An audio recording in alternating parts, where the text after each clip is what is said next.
இந்த குட்டி பையன் காட்டுக்குள்ள நடந்து வரும்போது அங்க வந்து ஒரு பெரிய பூதம் இந்த பையனை பிடிச்சி உன்னை நான் சாப்பிட போறேன்னு சொல்லும்போது இந்த பையன் சொல்றான் என்ன விட்டு அதுக்கு பதிலா உனக்கு நான் ஏதாவது ஹெல்ப் பண்றேன்னு. அப்ப அந்த பூதம் சொல்லுது நான் வானத்துல இருக்க என்னோட கோட்டையில இருந்து கீழே விழுந்துட்டேன், என்ன என்னோட வீட்டுக்கு அனுப்பி வைக்க முடியுமான்னு சொல்லும்போது இந்த பையனும் சரின்னு சொல்லிட்டு அவங்க அம்மாக்கு தெரியாம பூதத்தை அவனோட வீட்டுக்கு கூட்டிட்டு வரான். அதுக்கப்புறம் அதை சாப்பிடறதுக்காக பெரிய ஒரு காய்கறியை கொடுக்குறான். அதுக்கப்புறம் அந்த பூதம் சொல்றது உண்மையான்னு சொல்லி பாக்குறதுக்காக டெலஸ்கோப் வழியா ஆகாயத்தை பாக்குறான். அங்க ஒரு பெரிய அரண்மனையே இருக்கு. இதனால இந்த பையனும் நீ சொன்னது உண்மைதான், நான் மேல உன்னோட வீட்டை பார்த்தேன், உன்னை நாளைக்கே நான் அனுப்பி வைக்கிறேன்னு சொல்லிட்டு அடுத்த நாள் பாத்தீங்கன்னா அவங்க அம்மாக்கு தெரியாம ஒரு தங்க நாணயத்தை எடுத்துட்டு மந்திரவாதியோட ஒரு கடைக்கு போறான். அங்க போயிட்டு எனக்கு அந்த மந்திர பிரெட்டை தர முடியுமான்னு சொல்லும்போது அந்த கடைக்காரர் சொல்றாரு உனக்கிட்ட பணம் இருந்தா கொடு நான் தரேன்னு. அப்ப அந்த பையனும் அந்த தங்க நாணயத்தை கொடுக்குறான். அதுக்கப்புறம் மந்திர பிரெட்டை வாங்கிட்டு அந்த பூதத்தையும் அதோட வீட்டுக்கு அனுப்பிடலான்னு சொல்லிட்டு அந்த பூதத்தை கூட்டிட்டு போகும்போது அங்க வந்து ஊர் மக்கள் அங்க பாருங்க பெரிய பூதம் வந்திருக்குன்னு சொல்லிட்டு எல்லாருமே அந்த பூதத்தை கொலை பண்றதுக்காக பின்னாடியே துரத்திட்டு வராங்க.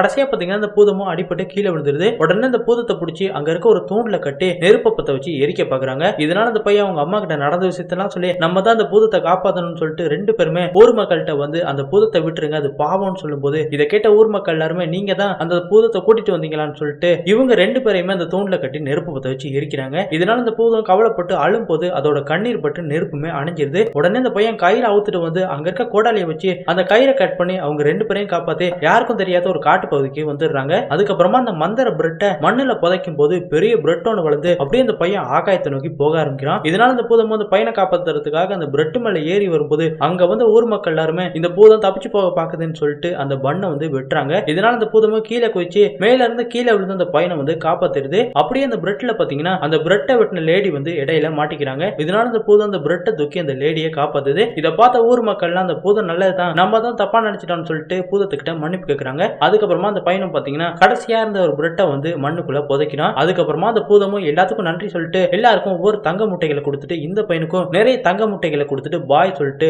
அங்க இருந்து அந்த பூதம் அதோட வீட்டுக்கு போகுது.